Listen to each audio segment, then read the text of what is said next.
Today's story is about the real-life string of murders in Florida that inspired the now famous horror movie, Scream. This story is quite graphic and distressing, so listener discretion is advised. For those of you who have been following my YouTube channel, thank you, but also know that this podcast is the audio from a popular video on my YouTube channel. However, the audio has been remastered and also slowed down a little bit, and we've also changed just a couple of very small things along the way in the story to make sure it makes sense as an audio-only piece of content. But before we get into today's story, if you're a fan of the strange, dark, and mysterious delivered in story format, then you've come to the right podcast, because that's all we do, and we upload twice a week.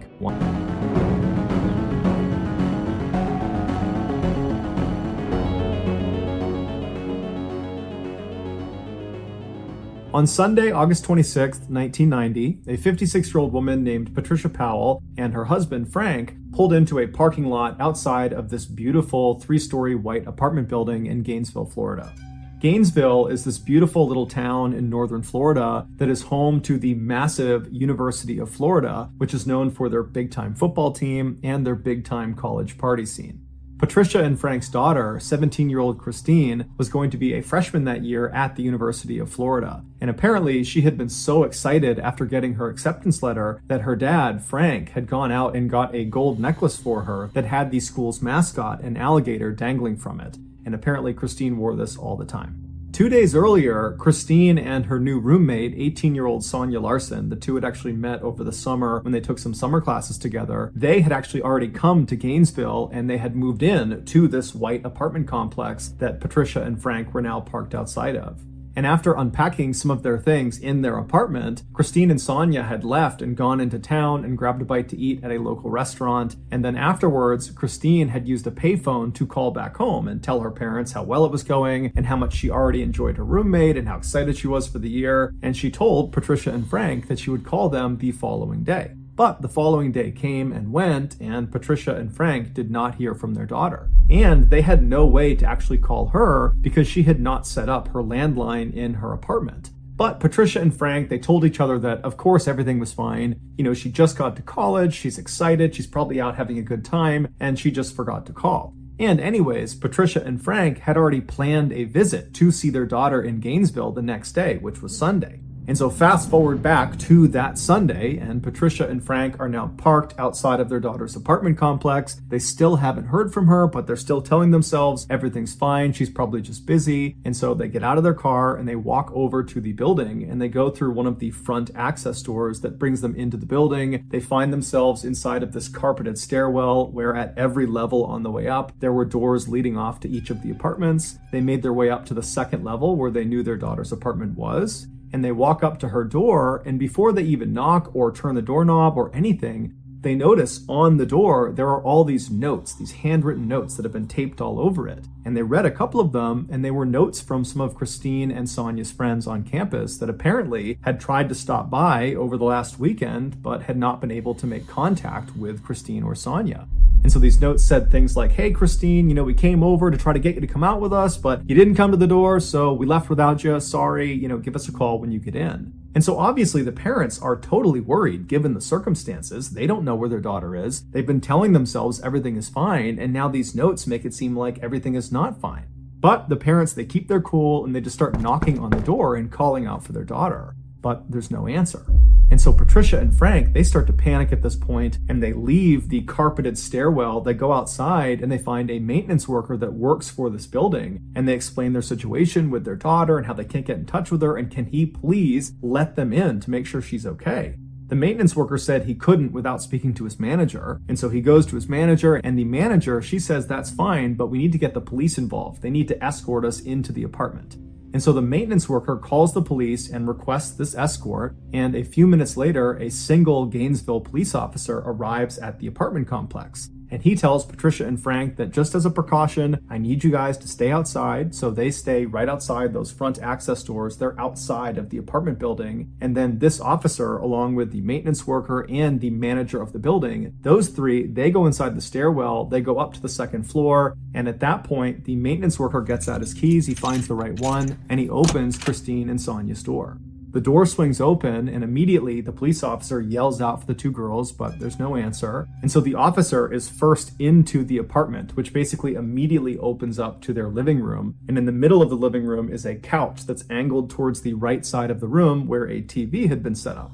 And so the officer, again, as he walks in, he's calling out, trying to get the girl's attention, but there's no answer. Behind him is the maintenance worker and the building manager, and they begin making their way towards the right side of the living room, over towards that TV, to see if maybe someone was laying on the couch. And as they round that corner and can finally actually see the front of the couch, the maintenance worker, after seeing what he saw, screams out and runs out of the apartment. He runs down the stairs, out the access doors, and begins vomiting on the grass and sobbing right next to Frank and Patricia.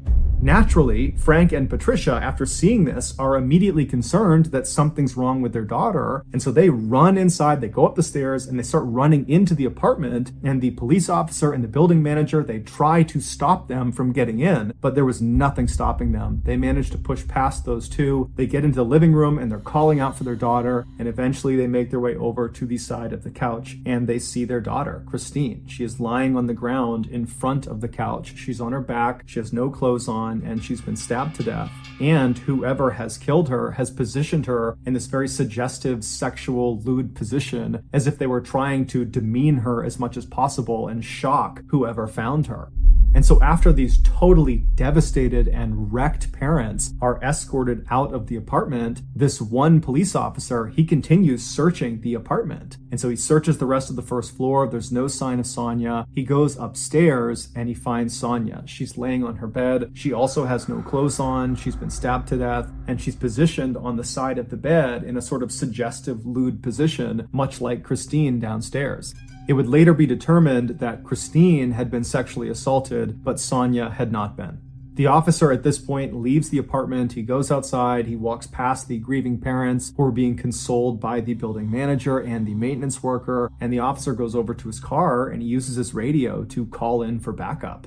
A forensics team comes out to the apartment and they begin processing the scene, and right away they discover on the outside of the door frame of the door leading into the apartment, there were markings on the edge that looked like someone had used a screwdriver or some similar instrument to pop open the door. They also found there was a towel and some soap that was lying on the ground near Christine's body and near the couch that had apparently been used to both clean Christine's body and also clean some other parts of the apartment, and so they believe this was done to try to intentionally destroy evidence, suggesting the killer or killers were somewhat sophisticated. They also discovered there was some residue on Christine's wrists that indicated at some point her hands had been bound by duct tape. But when she was found, her hands were not bound and there was no duct tape from her wrists. And so whoever had done this had at some point removed the duct tape and taken it away. And so investigators believed that the killer or killers had used the duct tape to immobilize Christine for the attack. And then after she was deceased, they had removed that tape in order to be able to get her arms up over her head, which seemed to increase the shock value of this lewd position they had put her in. Based on what they saw inside of this apartment, the police were convinced they were up against a group of killers or a killer that had targeted these two girls. That this was not some random attack, that this was calculated, this was on purpose, and if they didn't get caught, they were going to strike again. And so even though the police really didn't have any leads to operate on, they just had this crime scene and they were looking for maybe someone with duct tape and a knife and a screwdriver. I mean, that was really about it at this point. And so even though they have virtually nothing, because there were thousands and thousands of young people flooding Gainesville for the start of the new school year at the University of Florida, literally the following day, Monday, classes were starting. Because of all these young people in town, the police felt it was very important that they got the media to put out a bulletin to all these people in town that there was potentially a killer or killers on the loose. And so that night, Sunday evening, this news bulletin goes out and it basically just told residents of Gainesville to stay indoors and stay in groups. And if you needed to go outside, travel in groups, and just overall stay vigilant until we figure out who did this. 12 hours before Christine Powell and Sonia Larson were discovered, an 18-year-old Gainesville woman named Krista Hoyt did not show up for work. Krista was a student at Santa Fe Community College, which was right down the road from the University of Florida. That year, she was planning to transfer to the University of Florida, and then after graduation, she wanted to pursue a career in forensics with the FBI. And so given her interest in law enforcement, while she was a student, she had gotten a part-time job working in the records department of the sheriff's office. And apparently, at this sheriff's office, she was famous for always coming to work, no matter what, including the time that she got her wisdom teeth removed, and then an hour after coming home, she showed up for work.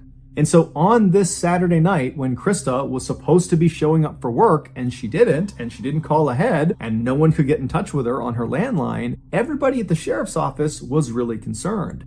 And so they waited around for about an hour, hoping that she might just show up with some story about why she was late, but she never showed up. She didn't call. They still couldn't get in touch with her. And so in the very early hours of Sunday morning, the sheriff's office called the Gainesville police and asked them to do a welfare check on Krista. And so 2 police officers from the Gainesville Police Department, they show up at the apartment belonging to Krista Hoyt. Krista lived alone, and she lived about 2 miles away from Christine Powell and Sonia Larson. And so these 2 officers, they get there and they walk up to the front door and they knock, but there's no answer. And they try the doorknob, it's locked. And so one of the officers walks around to the back of this apartment and he sees there's a glass sliding door. And so he knocks on the glass sliding door, there's no answer. He tries the door, it's locked. And then he notices the drape that's inside the apartment that's covering up this sliding glass door. It reaches almost to the ground, but not all the way. There's a couple of inches on the bottom where if you were laying on the ground, you could actually look through this little space and see into the apartment. And so that's what he does. He lies down and he puts his flashlight up and he looks through this couple inch gap on this window. And as soon as the light illuminates what's inside of this apartment, he finds Krista. Krista is sitting on the edge of a bed that's not that far away from the sliding glass door, and she's facing the door. She's kind of hunched over at the edge of the bed. She's got no clothes on, and she's got stab marks all over her back, and she's missing her head. And her head was next to the bed to the left, up on the shelf, and it was positioned in such a way that it almost appeared like the head was looking down at the detached body. When this crime scene was processed, the forensics team immediately noticed there were marks on the back sliding glass door where someone had used probably a screwdriver or something similar to pop the door open. And then they also found residue of duct tape on Krista's wrists, but the duct tape was gone. She was found with her hands not bound.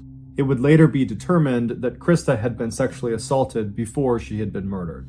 The obvious similarities between Krista's crime scene and Christine and Sonia's crime scene were initially only recognized by Gainesville police because much of the information about the 2 crime scenes was not public.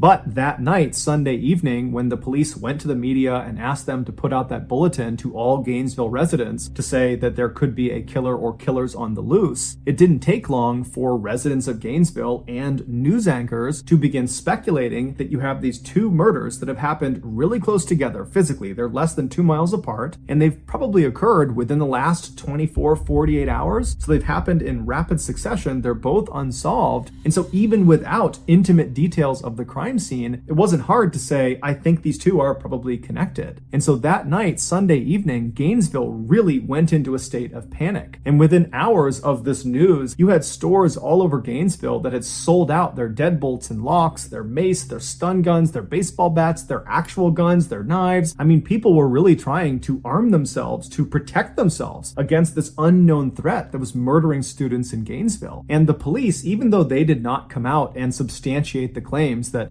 perhaps these 2 homicides are connected, they did believe they were. And so that night, Sunday night, as all this chaos is kind of unfolding in town, the police put hundreds of officers all over the place, on foot on every street corner. They had police cars and trucks parked all over the place. I mean, the entire town was on an extreme heightened alert because the police believed another attack was imminent. And so all they could do was try to come out in force to try to discourage the killer or killers from striking again. But as it would turn out, it didn't work.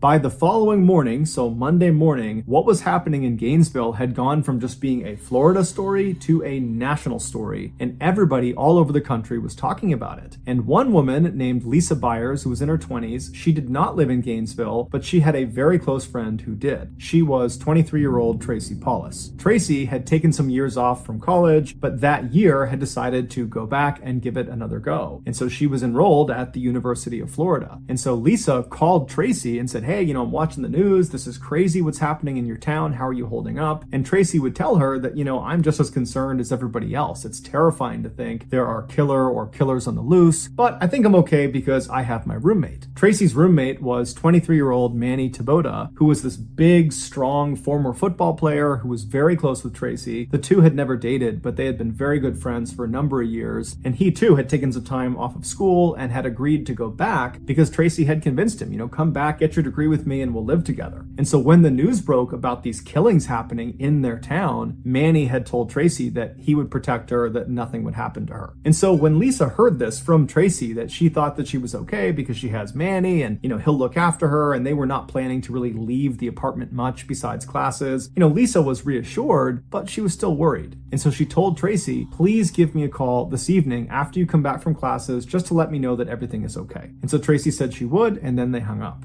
And then that evening, Tracy did not call Lisa back. So Lisa tried calling Tracy, but no one picked up. And so that night, Lisa went to bed. She was very worried, but she went to sleep. And then early the next morning, which was Tuesday morning, she tried calling Tracy again, but there was no answer. And so Lisa reached out to a mutual friend of theirs that lived in the same apartment complex in Gainesville. His name was Tommy. And so she asked Tommy, can you please go over to Tracy's apartment and make sure she and Manny are okay? And so Tommy said, no problem. I'll give you a call from Tracy's landline once I talk to her. And so about 5 minutes later, Tracy got a call. She picked it up, and it was Tommy calling from Tracy's landline, and he was just screaming.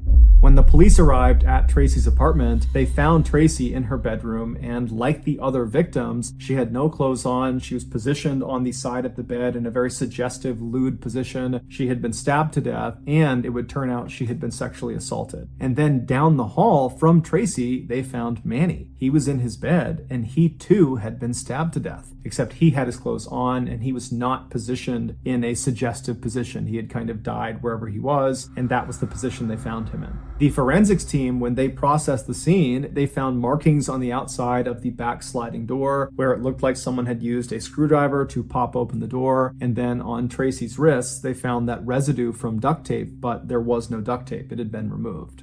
At this point, to the police, it was undeniable that they were up against a serial killer or killers. And when the news broke that there was now a fourth and fifth victim, and they were both college students, and one of them was now this big strapping man that apparently was taken down just as easily as these other four petite women, this threw Gainesville into an absolute state of pandemonium. Suddenly, it felt like no one could protect them. The people in Gainesville, they were fair game. It didn't matter that police were out in force in the streets, and you had people walking around with guns and baseball bats and mace, and you had people locking their doors and sleeping in groups. It was like no measures were actually stopping these killings from happening. Whoever was doing it was killing with impunity. And so that day, Tuesday, you had hundreds and hundreds of students from the University of Florida just leaving the school who just didn't come back. And as for the police, they called in the FBI and the National Guard. And so by that night, Tuesday night, there were literally hundreds of officers and state police officers all over the place. There were helicopters overhead, both police helicopters and news helicopters with spotlights. They had National Guard military style trucks all over the place. And so Gainesville was really at the highest alert you could possibly be on. But even still, the people of Gainesville, they were not going to feel safe until the police made an arrest. And the next day, just 24 hours after Tracy and Manny had been found, the police did just that. After receiving dozens and dozens of tips about one particular individual, they were able to arrest 19-year-old Ed Humphreys, who was a freshman at the University of Florida. They arrested him for domestic abuse because he had actually struck his grandmother in the face. And so they pick him up for domestic abuse, but they set his bail at a whopping $1 million,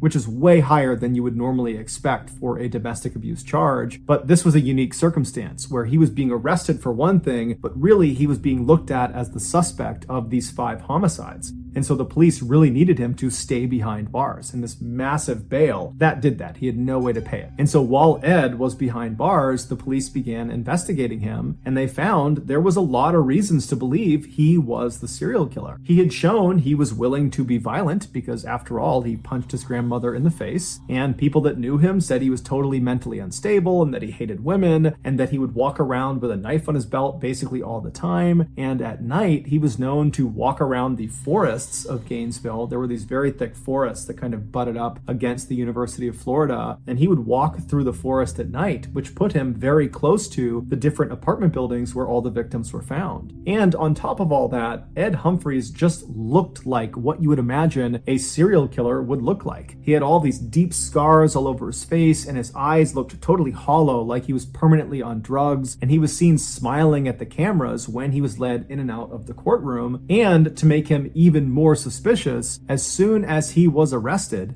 the attack stopped. There were no more slayings in Gainesville. And so naturally, the country believed Ed was the guy. Basically, everyone thought Ed was the guy. But it came back that his blood type was type A, and the killer or killer's blood type, the blood that had been found at the various crime scenes, was type B.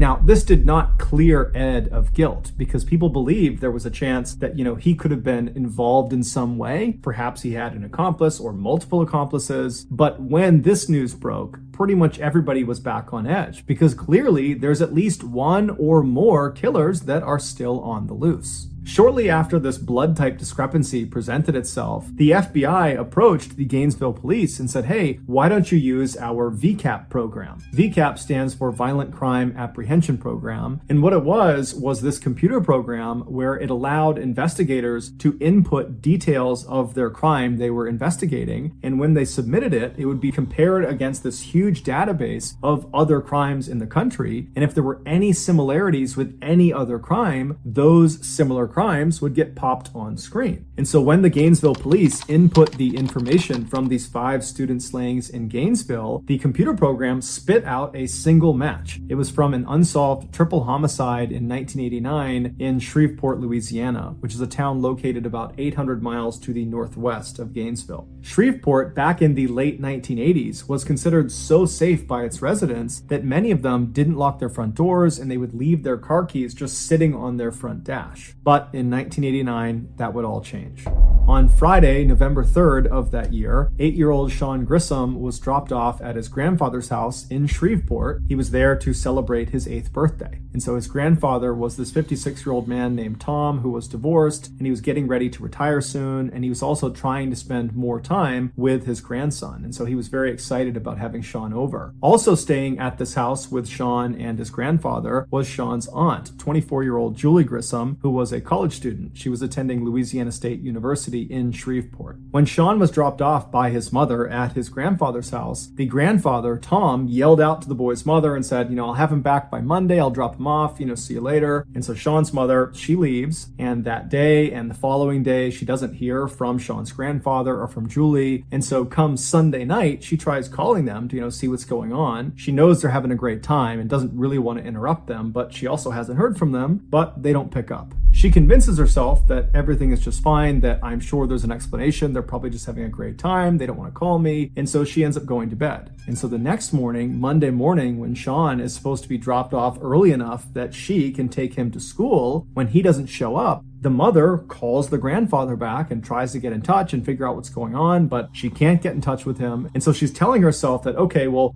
his grandfather must have just dropped him off at school. And so the mother calls Sean's school, and the school says, no, we have not seen Sean today, and we haven't heard from him, so we don't know what's going on.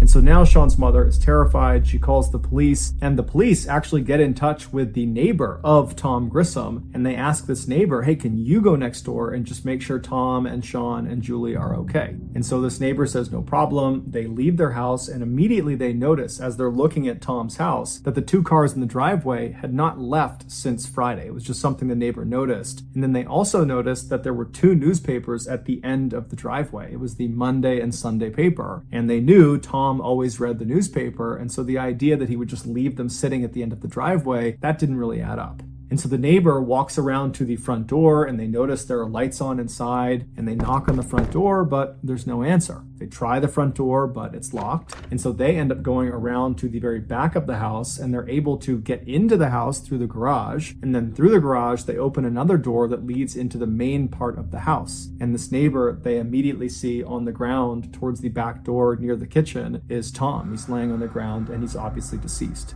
And so this neighbor, they run out, they call the police come back over, they go inside the house, and sure enough, they find Tom Grissom has been stabbed to death. He's laying on the ground near the back door. They find Sean Grissom, the 8-year-old, he's slouched over on the couch in front of the TV, and he's been stabbed to death as well. And then upstairs, they found 24-year-old Julie, the aunt, and she was positioned on the edge of the bed in this very suggestive way. She had no clothes on, and she had been stabbed to death, and it would later be determined she had also been sexually assaulted before she was killed. And they also discovered there's vinegar on her body, as if whoever's done this has attempted to clean her with vinegar. There was no sign of a robbery in the house or ransacking in the house. There was no sign of forced entry. Overall, the investigators said this was a very neat crime scene, as if whoever did this had done this with great intentionality.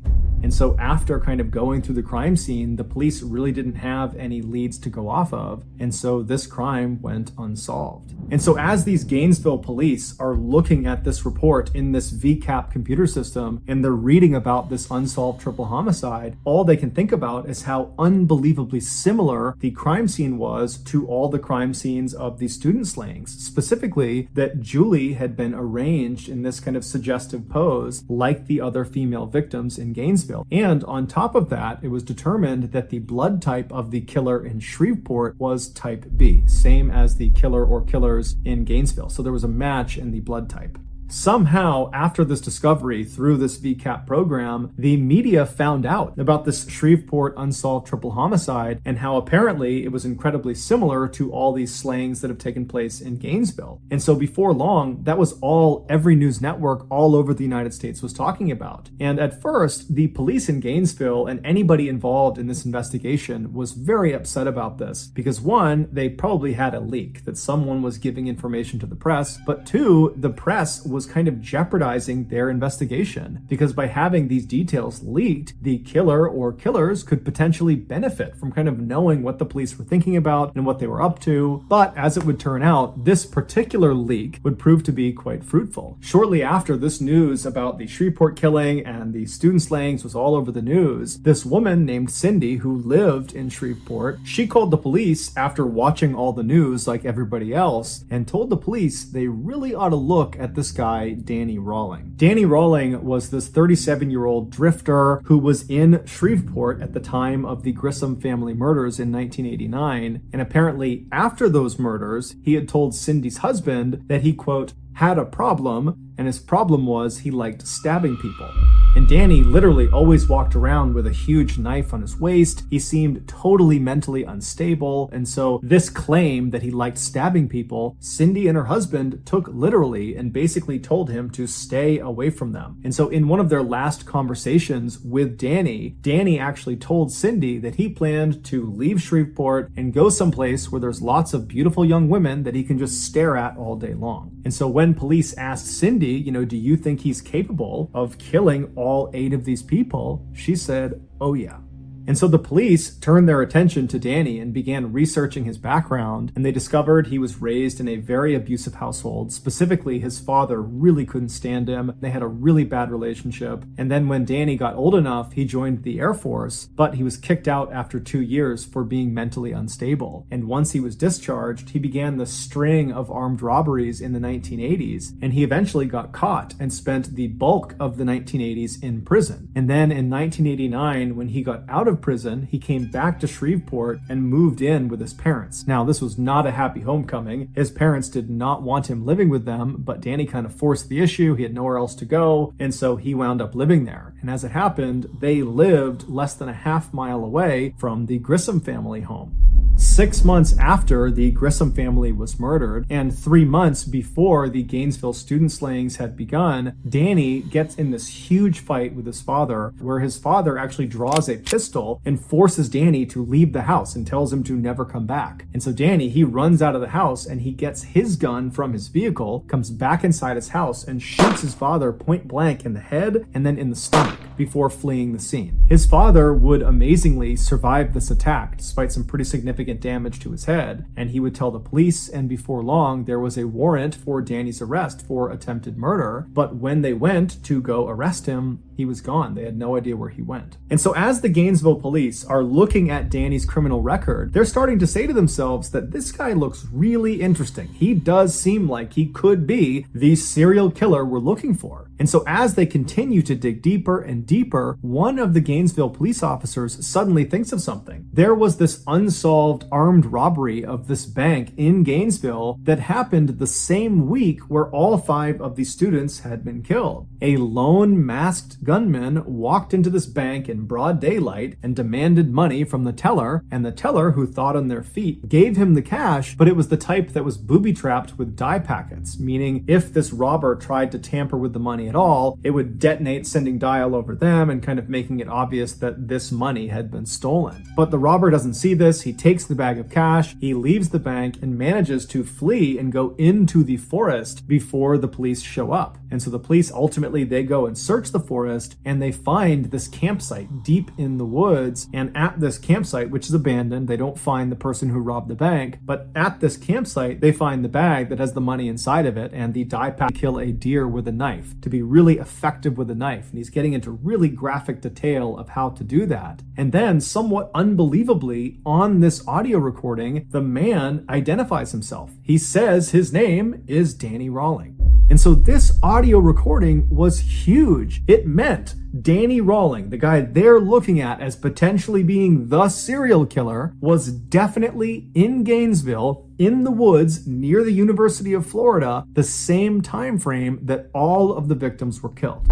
Also, the screwdriver that had been found at this campsite matched the markings that had been made along the outside of some of the door frames of the victims' homes. They also went into Danny's military records, and it showed he had a blood type of B. So his blood type matched the blood type that had been found in all of the victims' homes. And so just like that, Danny became the #1 suspect, and when they went to figure out where he was, amazingly, they found he was already in custody. He was being held in a jail cell 40 miles south of Gainesville for another armed robbery. And so immediately, Danny was charged in the murders of the 5 Gainesville students. They couldn't charge him for the 3 Shreveport murders because they just didn't have enough evidence. And then after that, Danny was transferred to Florida's maximum security prison to await trial. Initially, Danny said he was innocent, he had nothing to do with the murders, but then almost 4 years later, when his trial was finally starting on the first day of his trial, he surprised everyone in the court when he stood up and said, "I'm going to change my plea. I'm guilty on all 5 counts. I did kill all 5 students." He would tell the court the reason he did this is he wanted to be a superstar like the notorious serial killer Ted Bundy, who he looked up to. Danny would also, at another date, confess to killing the 3 Grissom family members in Shreveport. Because of Danny's detailed confessions, we now know all the terrifying details of what actually happened when he killed all 8 of his victims. Back on Friday, November 3rd, 1989, Danny was fired from his job as a waiter at a local restaurant in Shreveport. And so he was frustrated, he was angry, and he was kind of walking around his neighborhood when he decided the way he would kind of channel his frustration was he would go kill some people. And so he was armed with his K-bar knife, which he always carried with him. And he found himself standing in front of this little house, and he saw some people moving around inside. And he looked around, there wasn't anyone watching him. And so he just walked up to the front door, he tried the handle, and it was unlocked. And so before he opened the door, he made sure his knife was in hand. He opened the door, walked right in, and he saw Sean, the 8-year-old, sitting on the couch watching TV. And without any hesitation, he walked up behind him and stabbed him through the back, killing him almost instantly. And then Danny walked into the kitchen where he found Tom, the grandfather, who was making steaks out on the back grill. And so he was going back and forth between the kitchen and the grill, kind of getting ready for dinner. And at some point, when Tom came back into the house and was holding steaks in his hand, Danny leapt out and stabbed him, and even though Tom put up a fight, he was very quickly subdued as well. And And then after that, Danny made his way upstairs where Julie was, that was Sean's aunt, and she was getting ready for a wedding she was going to attend that night for one of her friends. And so she had just gotten out of her shower and she was getting ready to put on this red dress she had picked out, and Danny walked into her room and she most likely saw him, at which point Danny would have told her what he had just done to her loved ones downstairs, and he threatened her with the knife and said, if you don't listen to me, I'm going to do the same thing to you. And because she was terrified, she listened to him, and so he immobilized her, and then he sexually assaulted her, and then he stabbed her to death. Afterwards, he cuts the tape off of her wrists and puts the tape in his pocket, and then he lays her out on her back on her bed, and then he goes downstairs and gets some vinegar and uses the vinegar to attempt to clean her body, to destroy any evidence he might have left behind. And then after cleaning her, he kind of puts her in that lewd, suggestive pose with her hands up over her head and her legs spread, and then he leaves. 6 months later, in August of 1990, after Danny has shot his father and is on the run from the law, he finds himself in Gainesville, Florida, and he sets up this little camp just behind the University of Florida in this thick forest. And then on Friday, August 23rd, as he's sitting out at his campsite, he gets this sudden urge to go kill again. And so he waits for it to get dark out, and then he gets out his audio recorder and he records himself alluding to this murder he is about to go perpetrate. Then, armed with a pistol, a screwdriver, and his K-bar knife, he left his campsite and walked in the darkness in the forest about a mile away until he was looking from inside the forest out towards this 3-story white apartment building. And it's believed that within the last 24 hours, he had been in that area and he had seen 2 young girls go in and out of this apartment building, and that was all he needed to determine who his victims were going to be. And so those victims were Christine Powell and Sonia Larson. And so when he was standing in front of their apartment building, he eventually strode out of the forest. He walked up to that access door that led him into that stairwell. He made his way up to the door of Christine and Sonia, and he used his screwdriver to pop the door open. He went inside and shut the door behind him and walked into the living room, and he found Christine was sleeping on the couch. And so he left her be. He didn't touch her. He went upstairs and he found Sonia sleeping on her bed. And so as he's standing there, realizing that he has these 2 girls, he needs to make a decision about which one he's going to kill first and which one he's going to sexually assault. And so as he's standing there looking over Sonia's bed, he decides he's going to kill Sonia and then he's going to sexually assault Christine. And so very casually, he walks into Sonia's room. She's fast asleep. She's on her back. And he pulls out a piece of duct tape. And he gets the duct tape in one hand and he pulls his knife out in the other. And he presses the duct tape over her mouth, which wakes her up. And then he drives the knife into her chest. And so Sonia would put up a pretty incredible fight, but ultimately she would succumb to her injuries. And then after she was dead, Danny just left her where she was. And he went downstairs and he found Christine was still asleep on the couch. She had not woken up from the commotion upstairs. And so he walked right in front of her, and standing over her with his knife, he kind of nudged her awake. And when she woke up, he had a piece of tape, he put it over her mouth, and he told her to be quiet and held up the knife and told her that I just killed your roommate, and if you don't listen to what I'm going to say, I'm going to kill you too. And so naturally, she complied to what he wanted, and so she let her wrists be tied, and then at that point, he cut her clothes off, he sexually assaulted her, and then he stabbed her to death. And so after she was dead on the ground, he went and got that towel and that soap, and he began cleaning Christine's body to try to remove any evidence he might have left behind. And then he cut the duct tape off of her wrist and removed the duct tape from her mouth and put those in his pocket. And then he positioned her in that kind of lewd, suggestive position that she was found in. And then Danny went back upstairs and cut the clothes off of Sonia and then positioned her on the side of the bed in a suggestive position as well. And then Danny leaves the apartment. So he goes back into the woods. He walks in the wood line back to his campsite. But when he got there, he was just too jacked up. He was too excited from what he had just done that he just couldn't control himself. All he wanted to do was go out and kill again. And so he managed to sit at his campsite for a total of 8 hours before he couldn't help it any longer. He had to go back out and find another victim. And so his next victim, he decided, would be this woman he just happened to see a couple of days ago. He was walking down the road near this row of apartments near the school, and he looked into one of them, and he just saw there was this girl in this apartment, and he just thought for a second, I bet she lives alone there. But that was the entire interaction. He didn't know this person. He was just kind of guessing that she might be alone in there. And so here he is in the forest after killing these 2 teens, and he's like, okay, I'm going to go back to that apartment because I think that woman is alone. And that woman would be Krista Hoyt.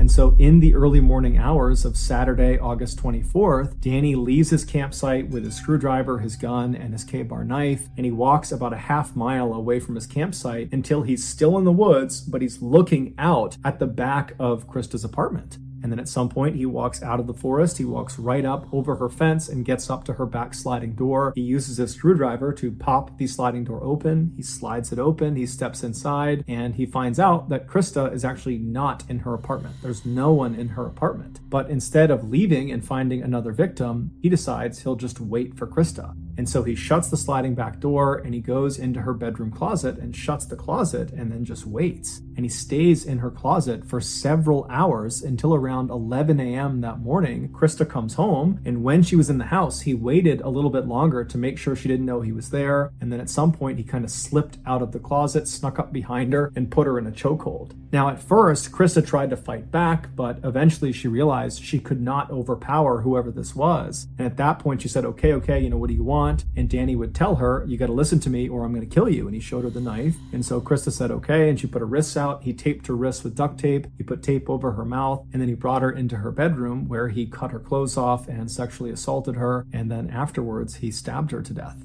Once she was dead, he cut the duct tape off of her wrists and pulled the duct tape off of her mouth and put that duct tape in his pocket. And then he positioned her body on the bed in a suggestive position before he left. When he got back to his campsite, he realized he had accidentally left his wallet in Krista's apartment. And so, calm as can be, he walked back through the forest, right back into Krista's apartment. He found his wallet and he was about to leave when he thought to himself, well, wait a minute, I should mutilate her body. And so he pulled Krista's body off of the bed, and using his knife, he decapitated her. He put her head up on the shelf next to the bed, and then he repositioned her body on the edge of the bed, making it seem like she was kind of hunched over, looking out the back door. And then before he left, he reached up and twisted her decapitated head and made it seem like it was looking down at the rest of her body.